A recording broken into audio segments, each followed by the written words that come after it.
Assalamualaikum warahmatullahi wabarakatuh. Perkenalkan, nama saya Melisa Salsabila. Saya dari Poltekkes Kemenkes Jambi, jurusan D3 Farmasi. Baiklah, di sini saya akan menjelaskan sedikit materi tentang uji ANOPA. Baiklah, sebelumnya kita pasti tahu bahwa uji ANOPA adalah sebagai salah satu metode uji hipotesis yang digunakan pada statistika parametrik, di mana pengujian ini dilakukan pada interaksi dua faktor dengan membandingkan rata-rata dua sampel atau lebih. Untuk dasar pengambilan keputusan uji ANOPA ini yaitu jika nilai SINK lebih kecil dari 0,5 maka HO ditolak dan HO diterima, yang berarti ada perbedaan.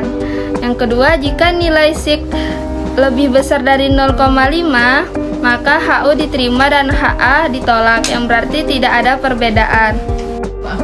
Baiklah, di sini ada contoh data untuk uji ANOPA yang terdiri dari 6 data mencit dengan mencit kontrol negatif dan kontrol positif dengan dosis E1 dan ada dosis E2.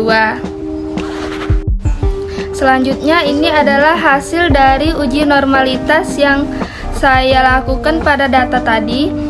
Terdapat dari tabel di atas, didapat nilai SINK 0,329 lebih besar dari 0,05, maka data yang saya dapatkan terdistribusi normal. Selanjutnya, ini adalah hasil data dari uji ANOPA yang saya lakukan. Dari tabel di atas, didapat nilai SINK 0,007 lebih kecil dari 0,05, maka distribusi data adalah tidak homogen atau ada perbedaan. Dasar pengambilan keputusan uji homogen ini, jika nilai SINK lebih besar dari 0,05, distribusi data adalah homogen. Jika nilai SINK kecil dari 0,05, distribusi data adalah tidak homogen. Selanjutnya, ini adalah hasil uji ANOPA dengan membandingkan KP, E1, dan E2. Terdapat di tabel saya ini karena ada perbedaan, maka diharapkan perbedaan itu harus sekecil mungkin. Dari tabel di atas dapat kita lihat selisih antara KP dengan E1 dan E2.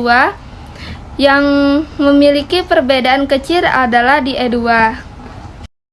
Kesimpulan yang saya dapat adalah berdasarkan uji ANOPA yang didapat, nilai SINK 0,007 lebih kecil dari 0,05 maka HO ditolak dan HA diterima, yang berarti ada perbedaan.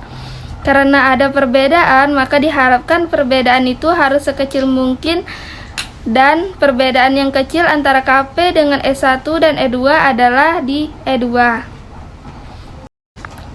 Baiklah, hanya itulah yang dapat saya sampaikan. Kurang dan lebihnya saya mohon maaf, dan saya akhiri. Wassalamualaikum warahmatullahi wabarakatuh. Banyak kurang.